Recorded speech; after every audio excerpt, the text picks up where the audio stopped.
नमस्कार मित्रों, आप लोगों के लिए स्टैटिक जीके का सेशन लेकर आया हूं, जो सभी परीक्षाओं के लिए अति महत्वपूर्ण है। आप लोग सभी प्रश्न अच्छे से देखना और नोट करना। हम लोग पहले शुरुआत करते हैं आरबीआई से। आरबीआई को भारत सरकार की बैंकों का बैंक कहा जाता है। आरबीआई भारत सरकार की केंद्रीय बैंक है जो सभी बैंकों को रेगुलेट करती है। आरबीआई की स्थापना हुई है 1 अप्रैल 1935 को 1934 के एक्ट से। आरबीआई की स्थापना 1 अप्रैल 1935 को 1934 के अधिनियम के द्वारा स्थापित किया गया। और इस बैंक का राष्ट्रीयकरण जो किया गया, इसका जो राष्ट्रीयकरण किया गया 1 जनवरी 1949 को। आरबीआई का राष्ट्रीयकरण 1 जनवरी 1949 को किया गया। ये भारत की पहली बैंक है जिसका राष्ट्रीयकरण किया गया। इसका मतलब ये भारत सरकार की पहली राष्ट्रीयकृत बैंकें हैं। तो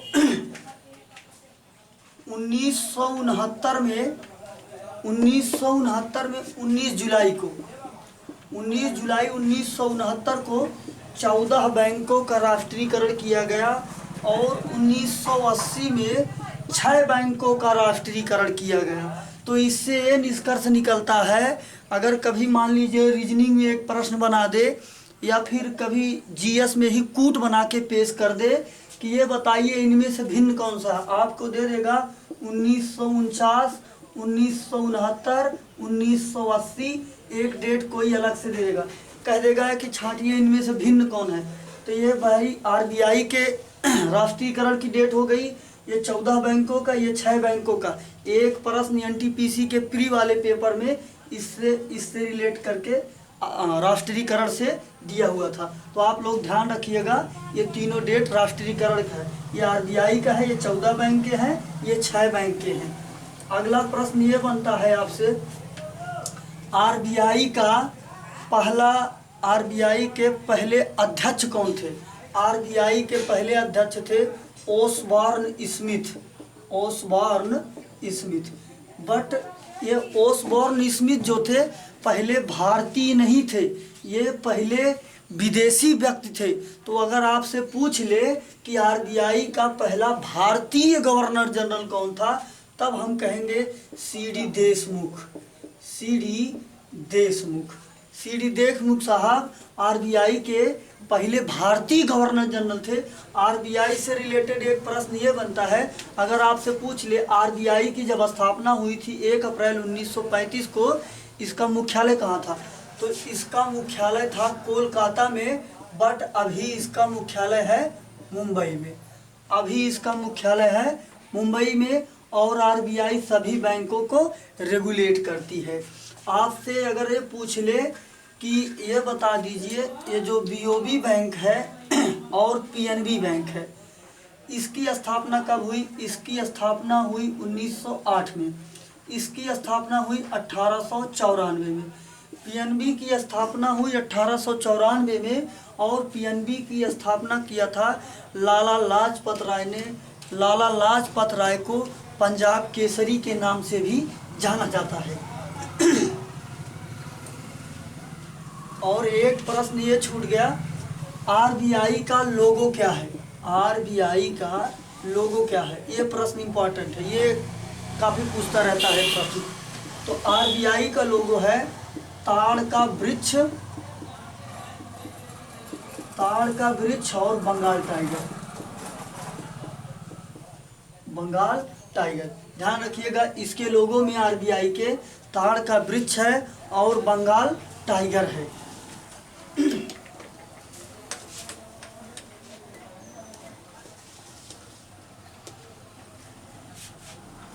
अगर आपसे पूछ ले कि हाई कोर्ट की पहली महिला न्यायाधीश कौन थी? हाई कोर्ट की पहली महिला न्यायाधीश कौन थी? हाई कोर्ट की पहली महिला मुख्य न्यायाधीश कौन थी? और सुप्रीम कोर्ट की पहली महिला न्यायाधीश अगर पूछ ले, ये भाई बहुत ही इम्पोर्टेंट प्रश्न है। ये 3 प्रश्न ये बहुत इम्पोर्टेंट है। हाई कोर्ट की पहली महिला न्यायाधीश है अन्ना चांडी। अन्ना चांडी ये केरल हाई कोर्ट की थी। और पहली मुख्य न्यायाधीश हैं लीला सेठ। लीला सेठ ये हिमाचल प्रदेश। और सुप्रीम कोर्ट की अभी तक 8 न्यायाधीश कार्यरत हैं, बट ये सबसे पहली हैं, उनका नाम है फातिमा बीवी। फातिमा बीवी। सुप्रीम कोर्ट में अगर पूछे सुप्रीम कोर्ट में न्यायाधीश पहली महिला कौन है, तो उनको हम कहेंगे फातिमा बीवी। 2 प्रश्न ये बन गया, लोकसभा का पहला अध्यक्ष कौन था? जीबी मावलंकर। जीबी मावलंकर पुरुष में, और महिला में मीरा कुमार। मीरा कुमार। तो आप लोग ध्यान रखिएगा, अगर कभी कभी जीबी मावलंकर का पूरा नाम दे देता है तो बच्चे कंफ्यूज हो जाते हैं, तो ध्यान रखना गणेश वासुदेव मावलंकर। अगर आपसे पूछ ले निर्वाचन आयोग, निर्वाचन आयोग, निर्वाचन आयोग का पहला पुरुष न्यायाधीश तो सुकुमार सेन। पीसीएस 2020 में ये प्रश्न पूछा गया, निर्वाचन आयोग के पुरुष अध्यक्ष और महिला अध्यक्ष। महिला अध्यक्ष में रमा देवी। पीसीएस 2021 में पूछा गया, ये दोनों प्रश्न है। तो निर्वाचन आयोग जो है वो आर्टिकल 324 में है, और लोकसभा 80 में है, राज्यसभा 79 में है, संसद 81 में है। अब अगला मैटर हम लोग पढ़ते हैं कुछ इम्पॉर्टेंट अधिनियम, जो कि बहुत ही ज़्यादा इम्पॉर्टेंट है। आपकी परीक्षा, आप कोई सी भी परीक्षा दीजिएगा, ये जो अधिनियम बताने जा रहे हैं, ये अधिनियम बहुत ज़्यादा ज़रूरी है। एक प्रश्न लगभग सभी परीक्षाओं में उठा ही लेता है। प्रीवियस ईयर का रिवीजन करके देख लीजिएगा। ये जो अधिनियम एक्ट बताने जा रहे हैं, ये बहुत ही ज़्यादा इम्पॉर्टेंट है। मोस्ट इस पर इम्पॉर्टेंट लिख के करिएगा, और सभी प्रश्न अच्छे से नोट कर लीजिएगा, बहुत ही ज़्यादा इम्पॉर्टेंट है। हर एक परीक्षा के लिए, चाहे वो जिस लेवल की परीक्षा हो, चाहे क्लास A की हो, B की हो, C की हो, D की हो, कोई सी परीक्षा होगी, सभी के लिए अति महत्वपूर्ण है ये जो बताने जा रहे हैं। और सब जगह आपको जितने अधिनियम है 10, 15, 20 जो बहुत ही ज़्यादा इम्पॉर्टेंट है, सभी को एक साथ एक जगह आप लोगों के लिए उपलब्ध करा रहे। आप लोग सब लोग अच्छे से इसको नोटिस कर लीजिए, नोट जरूर कर लीजिएगा। यह अधिनियम बहुत ही ज़्यादा इम्पोर्टेंट है। पहला है पर्यावरण संरक्षण अधिनियम। पर्यावरण संरक्षण अधिनियम। पर्यावरण के संरक्षण के लिए जो अधिनियम बनाया गया वो 1986 में बनाया गया, और इस पर्यावरण अधिनियम को 1986 में बनाया गया। इसे कहते हैं अम्ब्रेला कानून। तो कहने का तात्पर्य है, पर्यावरण के संरक्षण के लिए जो कार्य करेगा, 1986 के अधिनियम से जो भी रूल्स बनाए गए हैं उसी के अकॉर्डिंग काम को किया जाएगा। और ध्यान रखना, ये 23 मई 1986 से पूरी तरह से सक्रिय हो गया। दूसरा हम लोग ये पढ़ लेते हैं वन संरक्षण अधिनियम। वन संरक्षण अधिनियम। वन संरक्षण अधिनियम है 1980 का। वन संरक्षण अधिनियम है 1980 का।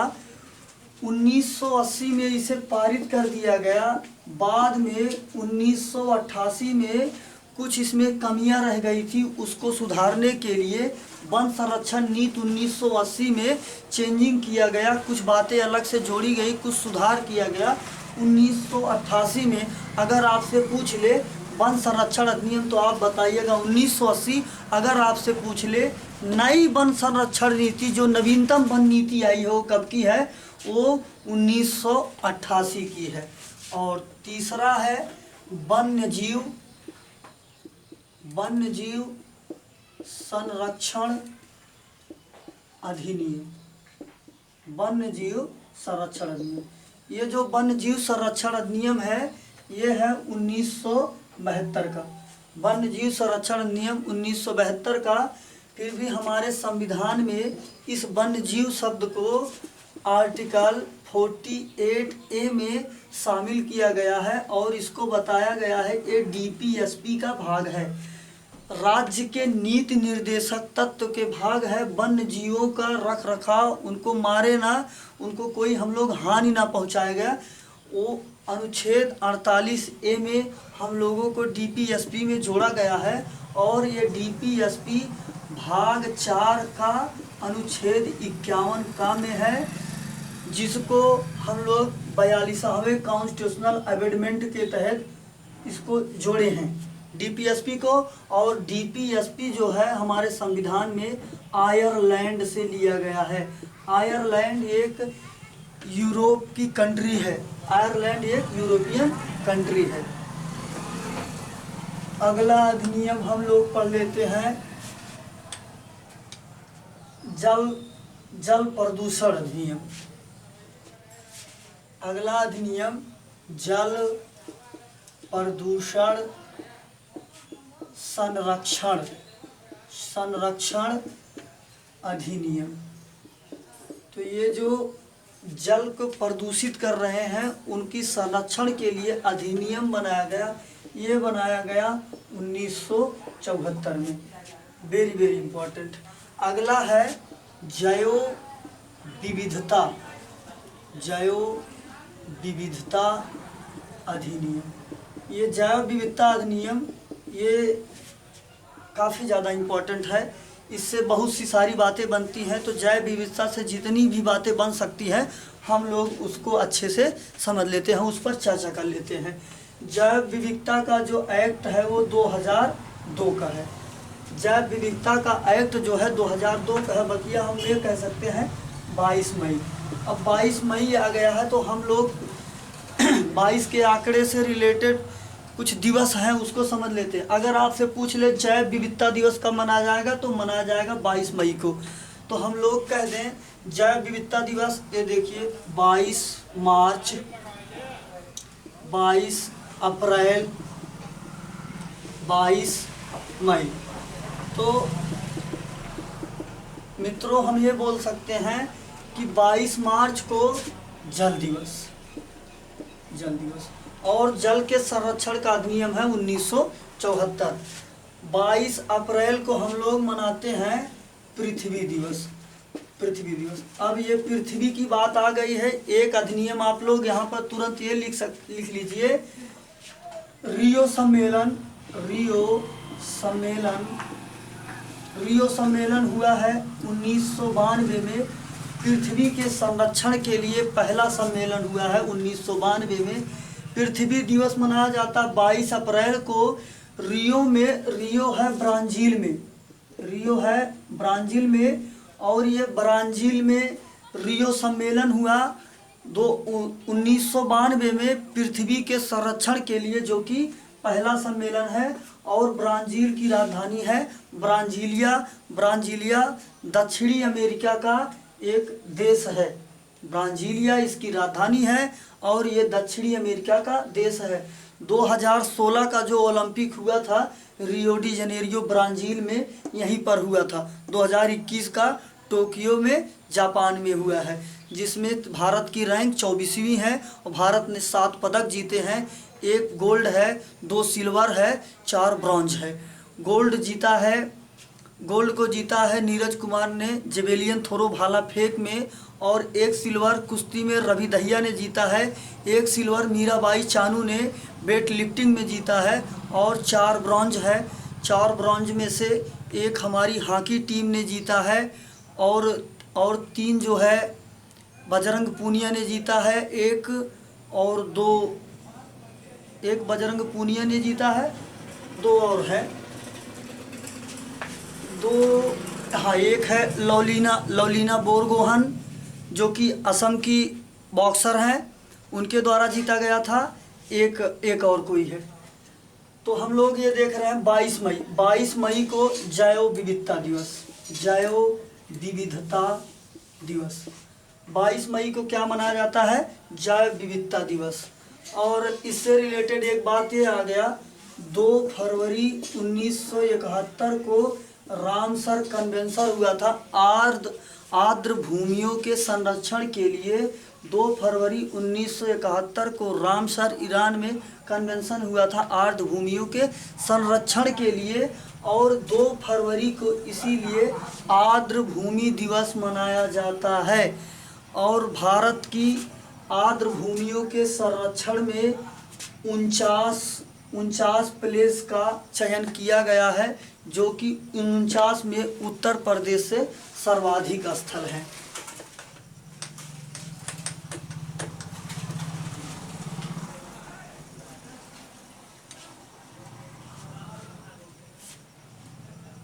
हम लोग अगला अधिनियम पढ़ते हैं, टाइगर प्रोजेक्ट।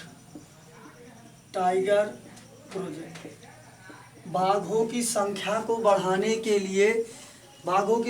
बढ़ाने के लिए श्रीमती इंदिरा गांधी ने 1 अप्रैल 1973 को बाघ संरक्षण अधिनियम को भारत में लाया, ताकि भारत में बाघों की संख्या में वृद्धि की जा सके, नहीं तो बाघ जो है विलुप्त की प्रजाति में संचित हो जाएंगे। रेड डाटा बुक IUCN जारी करती है, वो संकटग्रस्त IUCN एक संस्था है जो कि संकटग्रस्त प्रजातियां होती हैं उनको ये दर्ज करती है। टाइगर प्रोजेक्ट 1 अप्रैल 1973। और दूसरा हम लोग लिख लेते हैं, हाथी संरक्षण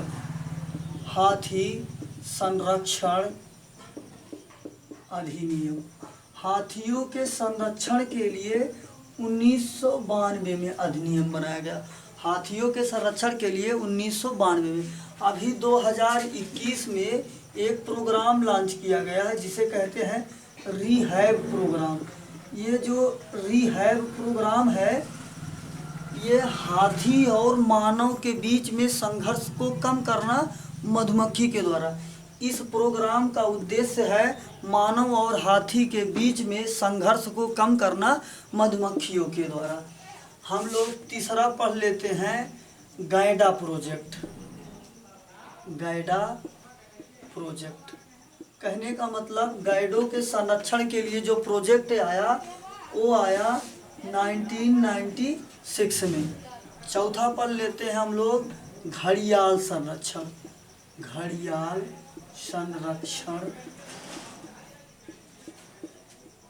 अधिनियम। घड़ियालों के लिए 1976 में एक्ट बना। घड़ियालों को संरक्षण करने के लिए जो एक्ट बना ये है 1976 का एक्ट है। और टाइगर प्रोजेक्ट 1 अप्रैल 1973 को प्रधानमंत्री श्रीमती इंदिरा गांधी के द्वारा ये भारत में लाया गया। हम लोग अगला पढ़ लेते हैं, स्टॉकहोम सम्मेलन। स्टॉकहोम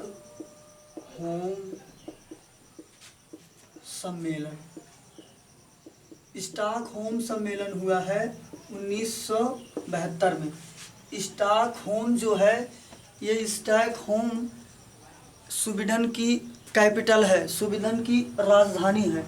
तो इस स्टॉकहोम में 1972 में एक बैठक होती है जिसे स्टॉकहोम सम्मेलन कहते हैं। और ये सम्मेलन होती है 1972 में। ये सम्मेलन हुआ SDG के लिए। SDG का मतलब सस्टेनेबल डेवलपमेंट गोल, सतत विकास के लिए जो सम्मेलन हुआ वो 1972 का स्टॉकहोम सम्मेलन है। SDG का मतलब ये है सतत विकास करना, पर्यावरण को ध्यान में रखकर विकास करना, यही विकास कहलाता है, सतत विकास। और SDG के लिए 17 गोल का लक्ष्य रखा गया है जिनको पर्यावरण में ध्यान रखकर काम किया जाएगा। और ये लक्ष्य को पूरा करने का टारगेट है 2015 से 2030 तक। 2015 से कहाँ तक गाइस? 2030 तक। हम लोग अगला पढ़ लेते हैं, रियो सम्मेलन। रियो सम्मेलन। रियो सम्मेलन 1992 पृथ्वी के संरक्षण के लिए पहला सम्मेलन हुआ है, उसे कहते हैं रियो सम्मेलन। इसे क्या बोलते हैं? रियो सम्मेलन। अगला है विश्वविद्यालय अधिनियम। विश्वविद्यालय अधिनियम कहने का मतलब यह है विश्वविद्यालय में जो रूल्स या शिक्षा का स्तर पैटर्न होगा, ये विश्वविद्यालय अधिनियम 1904 के तहत होगा। ये किससे होगा? विश्वविद्यालय अधिनियम 1904 के अंतर्गत। महामारी अधिनियम। महामारी अधिनियम इसका तात्पर्य ये है 1897। महामारी अधिनियम का मतलब ये है जब भी कभी महामारी आएगी तो हम लोग उसमें क्या क्या सावधानियां बरतनी होगी, कौन कौन से रूल्स फॉलो होंगे, ये हम लोग 1897 के अधिनियम से देखते हैं। अगला मोस्ट इम्पॉर्टेंट है, ये काफ़ी इम्पॉर्टेंट है, घरेलू हिंसा। घरेलू हिंसा में महिलाओं का संरक्षण। ग्रामीण स्तर पर महिलाओं के लिए ये मुद्दा बहुत ज़्यादा सक्रिय है। ग्रामीण लोग घरेलू हिंसा, ग्रामीण महिलाएं जो है घरेलू हिंसा से बहुत प्रताड़ित होती हैं। इसके बहुत सारे मैटर्स देखने के मिलते हैं। तो इनमें महिलाओं को संरक्षित करने के लिए 2005 में अधिनियम बनाया गया। इसमें महिलाओं को संरक्षित करने के लिए 2005 में बनाया गया। और मोस्ट इम्पॉर्टेंट, ये भी काफ़ी हद तक इम्पॉर्टेंट है, उपभोक्ता संरक्षण अधिनियम। ये मोस्ट इम्पॉर्टेंट है भाई, ये मोस्ट इम्पॉर्टेंट है। उपभोक्ता संरक्षण अधिनियम। उपभोक्ता संरक्षण अधिनियम, ये जो उपभोक्ता संरक्षण अधिनियम है हम लोगों का, ये 24 दिसंबर 1988 का है। 24 दिसंबर 1988 का है। तो हम लोग उपभोक्ता दिवस, अगर आपसे पूछ ले कि राष्ट्रीय उपभोक्ता दिवस कब मनाया जाता है, तो हम कहेंगे 24 दिसंबर को। और अगर आपसे पूछ ले अंतर्राष्ट्रीय उपभोक्ता दिवस, तो अंतर्राष्ट्रीय उपभोक्ता दिवस मनाया जाता है, अंतर्राष्ट्रीय उपभोक्ता दिवस मनाया जाता है 15 मार्च को। कब मनाया जाता है? 15 मार्च को। ये सॉरी 1988 नहीं, ये 1986 है। उपभोक्ता संरक्षण दिवस 24 दिसंबर 1986 का एक्ट है। और राष्ट्रीय उपभोक्ता संरक्षण दिवस 24 दिसंबर को मनाया जाता है और अंतर्राष्ट्रीय उपभोक्ता दिवस 15 मार्च को मनाया जाता है। ये बहुत ज़्यादा इम्पोर्टेंट है ये मैटर, उपभोक्ता संरक्षण अधिनियम।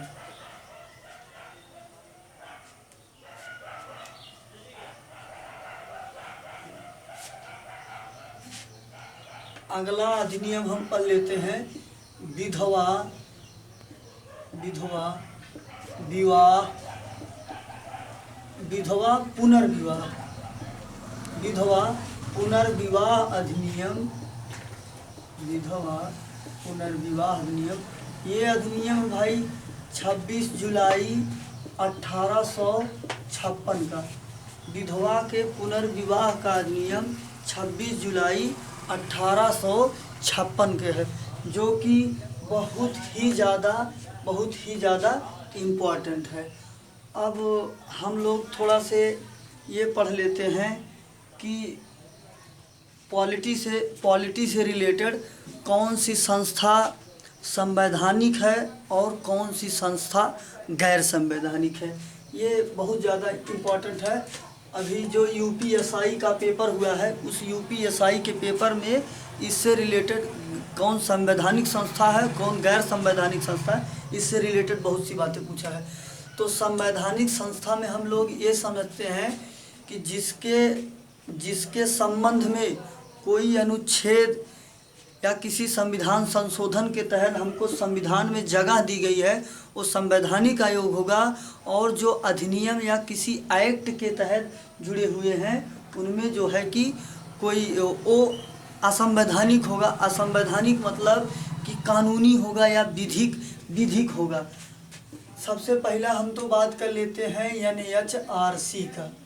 NHRC का मतलब नेशनल ह्यूमन राइट कमीशन, राष्ट्रीय मानवाधिकार आयोग।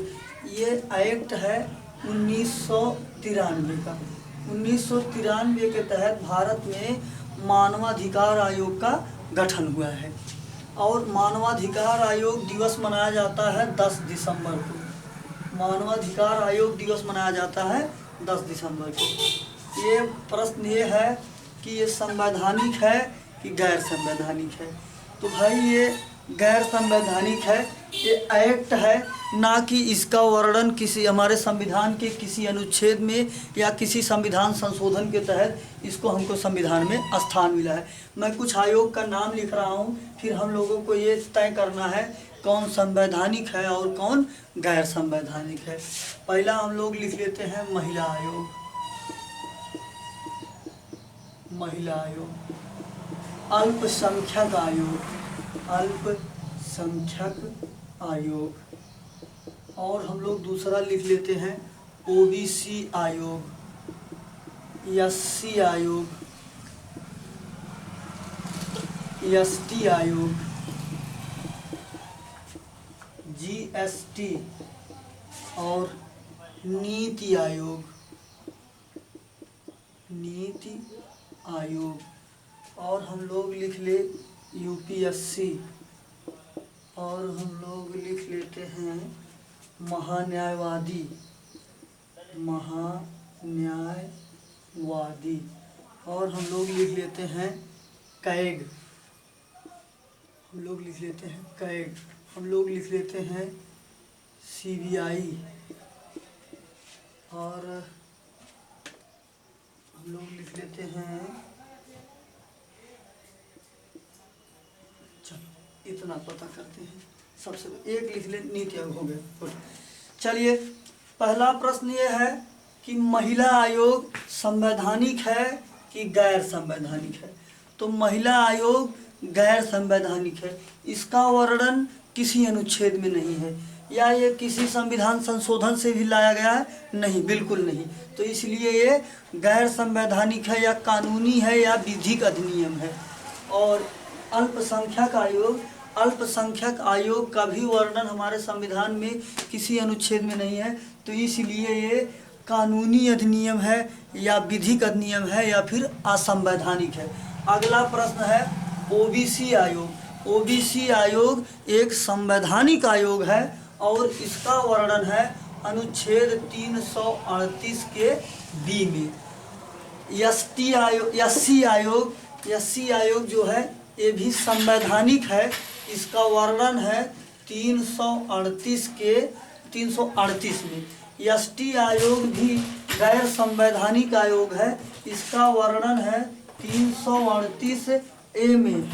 हम लोग ध्यान से इसको अच्छे से क्लियर करके चले। ये ST आयोग जो है ये 338A में है। तो इसका मतलब ये कि इसका संविधान में किसी अनुच्छेद में वर्णन किया गया, तो इसलिए ये संवैधानिक आयोग है। और ये GST आयोग जो है, GST आयोग ये भी हमारे संविधान में इसको स्थान मिला गया है। 101वें संविधान संशोधन के तहत 101वें संविधान संशोधन के तहत GST संवैधानिक निकाय है। GST एक संवैधानिक निकाय है। और GST हमारे भारत में 1 जुलाई 2017 को लाया गया और ये एक इनडायरेक्ट कास्ट टैक्स है। GST एक इनडायरेक्ट टैक्स है। और नीति आयोग की बात करते हैं हम लोग, तो नीति आयोग एक ये गैर संवैधानिक संस्था है और नीति आयोग को 1 जनवरी 2015 को नीति आयोग 1 जनवरी 2015 को योजना आयोग के स्थान पर गठन किया गया। योजना आयोग का गठन किया गया था 15 मार्च 1950 को। उसको 1 जनवरी 2015 में माननीय प्रधानमंत्री नरेंद्र मोदी जी ने यहाँ पर उसका नाम बदल दिया है। उसके योजना आयोग के स्थान पर नीति आयोग लग दिया।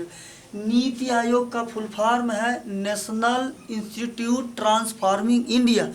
National institute transforming India. तो ये नीति आयोग हमारे क्या कार्य करती है? तो नीति आयोग जो है योजनाएं बनाती है। योजनाओं को बनाने का कार्य किसका है? नीति आयोग का। अर्थात नीति के नाम से भी स्पष्ट है, ये नीतियाँ बनाती है। तो कहने का तात्पर्य यह है नीति आयोग योजनाओं का निर्माण करती है, बट नीति आयोग अभी कुछ डाटा भी निकाल रही है, कुछ अध्ययन करके उनका आंकड़े को बता रही है नीति आयोग। और नीति आयोग ने अभी जो हम लोग ऑनलाइन फूड्स मंगाते हैं या फिर जो भी चीज़ प्रोडक्ट्स ऑनलाइन मंगाते हैं, उन ऑनलाइन में जो गाड़ियाँ प्रयोग में की जाएगी, नीति आयोग ने बोला है कि हम लोग उसमें का इलेक्ट्रिक बाइक यूज करें ताकि हम लोग प्रदूषण को कम कर सके, प्रदूषण से हम लोग बच सके। इसलिए नीति आयोग ने ये जारी किया। यूपीएससी संघ लोक सेवा आयोग, यूपीएससी संघ लोक सेवा आयोग एक संवैधानिक निकाय है। इसका वर्णन अनुच्छेद 315 में है। महान्यायवादी एक संवैधानिक पद है जिसका वर्णन भारत के अनुच्छेद नंबर 76 में है। और सीएजी कंट्रोलर एडिटर जनरल नियंत्रक एवं महालेखा परीक्षक अनुच्छेद 148 के तहत एक ये संवैधानिक पद है। और सीएजी का कार्यकाल 6 वर्ष का होता है। महान्यायवादी का कार्यकाल 6 वर्ष का होता है। और महान्यायवादी राष्ट्रपति के प्रसाद प्रयत्न कार्य करता है।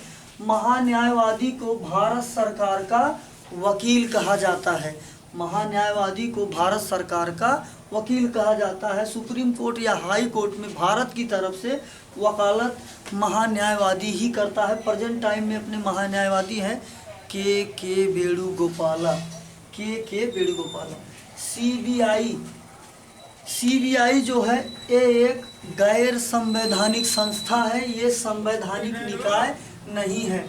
ये राष्ट्रीय मानवाधिकार आयोग 1993 का एक्ट है, जो कि ये गैर संवैधानिक संस्था है। अगर ये गैर संवैधानिक संस्था है तो राज्य मानवाधिकार आयोग ये भी अपना गैर संवैधानिक निकाय ही कहलाएगा। जो राज्य मानवाधिकार आयोग है ये भी गैर संवैधानिक। तो कहने का मतलब आप लोग संवैधानिक और गैर संवैधानिक तो समझ ही गए होंगे। संवैधानिक और गैर संवैधानिक। संवैधानिक में जिसका वर्णन हमारे संविधान के अनुच्छेद या किसी संविधान संशोधन के तहत आया होगा उसको कहेंगे। और जो किसी अधिनियम या विधि के द्वारा कार्य कर रहा होगा उसे हम कहेंगे वो असंवैधानिक है या विधिक है या कानूनी एक्ट है। हम लोग थोड़ा से प्रोटोकॉल्स पर चर्चा करते हैं। कुछ प्रोटोकॉल्स हैं उन पर बात करते हैं। जैसे पहला प्रोटोकॉल्स है मॉन्ट्रियल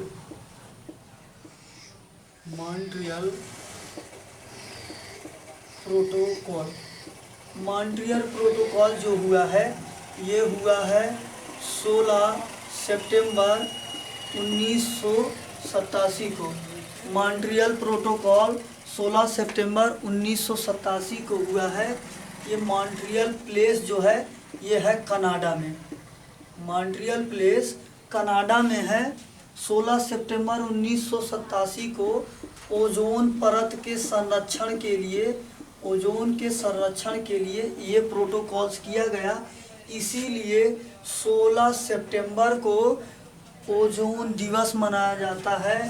पीसीएस 2020 में पूछा गया प्रश्न है। ये मॉन्ट्रियल प्रोटोकॉल 16 सितंबर को मनाया जाता है। और 16 सितंबर को मनाने का यही एक रीज़न है क्योंकि 16 सितंबर 1987 को मॉन्ट्रियल कनाडा में ओजोन परत के संरक्षण के लिए ये प्रोटोकॉल्स है। और ओजोन के मापन की इकाई डाप्सन है। ओजोन के मापन की इकाई डाप्सन है। ओजोन परत जो है ये समताप मंडल में पाई जाती है। ओजोन परत का कार्य ये है कि जो सूर्य की पराबैंगनी किरणें होती हैं ये उनका अवशोषण कर लेती हैं। अगर वो पराबैंगनी किरणें ये अवशोषण नहीं करेंगी तो ये हमारे त्वचा को बहुत नुकसानदेह करेगी। जो पराबैंगनी किरणें सूर्य से मिलती हैं वो किरणें।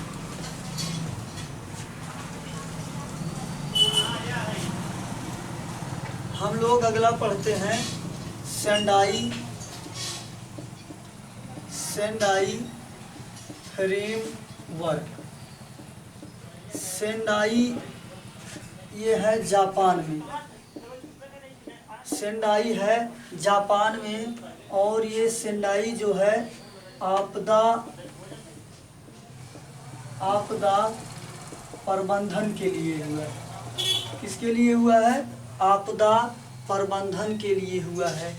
और अगला हम लोग ये देखिए, सेंडाई जो है, सेंडाई आपके जापान में है और ये आपदा प्रबंधन के लिए हुआ है। सेंडाई आपदा प्रबंधन के लिए। हम लोग अगला पढ़ते हैं नागोया प्रोटोकॉल्स। हम लोग अगला पढ़ते हैं नागोया प्रोटोकॉल्स। एक है क्योटो प्रोटोकॉल, एक है क्योटो प्रोटोकॉल्स और ये क्योटो है जापान में। क्योटो है जापान में। सेंडाई हो गया और एक सेंडाई हो गया। चलिए ठीक है, हम लोग क्योटो पढ़ते हैं। तो ये जो क्योटो प्रोटोकॉल्स है, Kyoto protocols green house gas के उत्सर्जन को कम करने के लिए, ग्रीन हाउस गैस के उत्सर्जन को कम करने के लिए ये किया गया। और ये किया गया है 1997 में। ये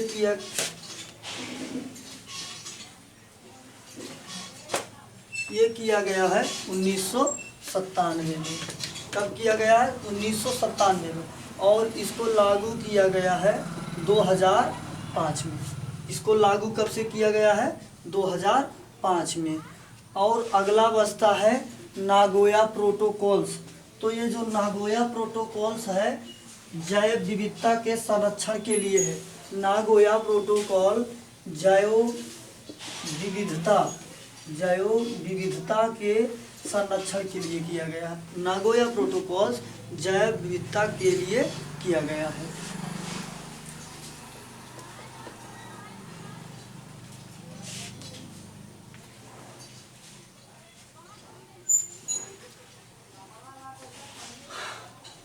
अब हम लोग आगे थोड़ा से कुछ कुछ ऑपरेशंस हैं जो भारत के द्वारा किए गए हैं। हम लोग उन पर चर्चा करते हैं और उनका बहुत अच्छे से समझते हैं। चलो हम लोग सबसे पहला पढ़ लेते हैं ऑपरेशन ऑल आउट। पहला है अपना operation all out. Operation all out Jammu and Kashmir से आतंकवादियों को भगाने के लिए भारत सरकार के द्वारा ऑपरेशन ऑल आउट चलाया गया था। जम्मू कश्मीर से आतंकियों को भगाने के लिए ऑपरेशन ऑल आउट चालू किया गया। अगला हम लोग पढ़ लेते हैं ऑपरेशन लोन बरातू। ऑपरेशन लोन बरातू। तो ये जो ऑपरेशन लोन बरातू है, छत्तीसगढ़ में जो नक्सली हैं उनके आत्मसमर्पण के लिए, छत्तीसगढ़ जो एरिया है वो नक्सल से जो प्रभावित है वहाँ पर ऑपरेशन लोन बरातू चला जा रहा है। वहाँ के आतंकियों को आत्मसमर्पण करने के लिए, ना कि उनको मारने के लिए। तो नक्सलियों को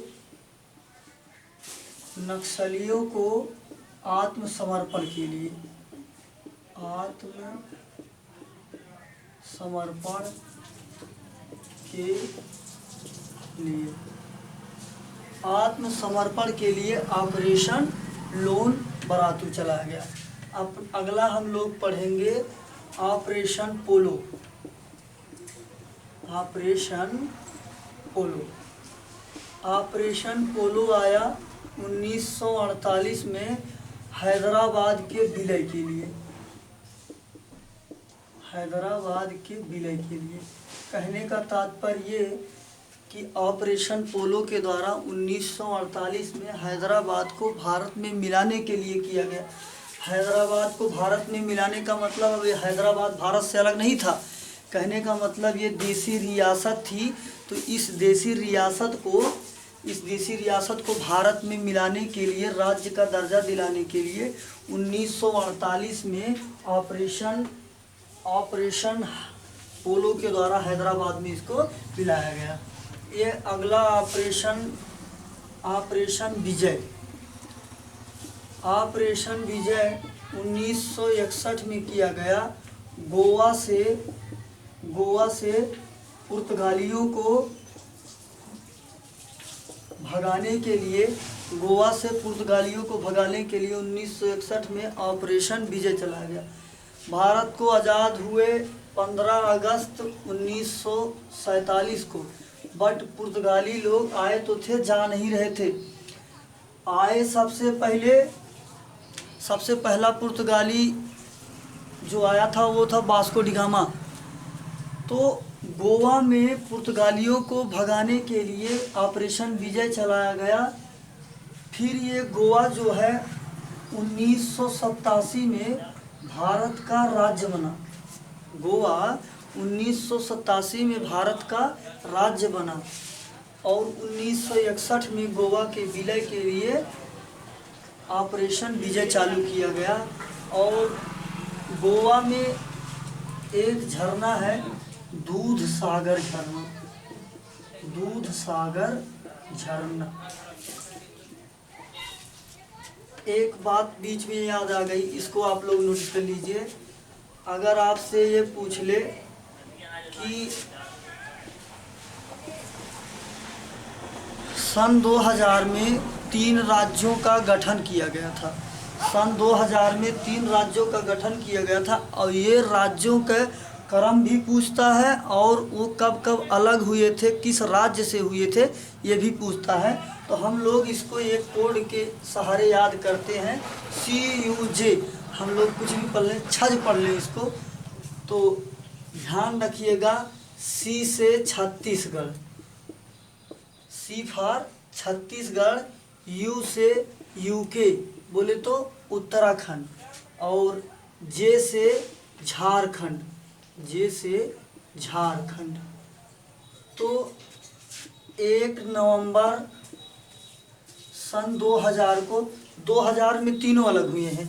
1 नवंबर सन 2000 को छत्तीसगढ़ का गठन हुआ और उत्तराखंड का 9 नवंबर सन 2000 को, और 15 नवंबर सन 2000 को आपका झारखंड अलग हुआ। ये छत्तीसगढ़ मध्य प्रदेश से अलग हुआ और उत्तराखंड उत्तर प्रदेश से अलग हुआ। झारखंड बिहार से अलग हुआ और कुछ हिस्सा पश्चिम बंगाल का भी आया। और ध्यान रखिएगा आप लोग, ये 26 था, ये 27 था और ये 28 था। 29वां जो था 2 जून 2014 को, वो तेलंगाना था। 29वां ये तेलंगाना था भाई। कौन सा था? तेलंगाना था।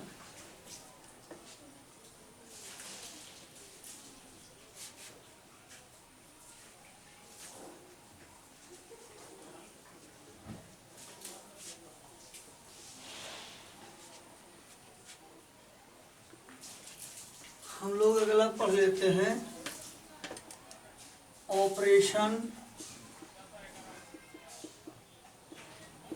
ऑपरेशन विजय। एक ऑपरेशन विजय तो अभी मैंने बताया 19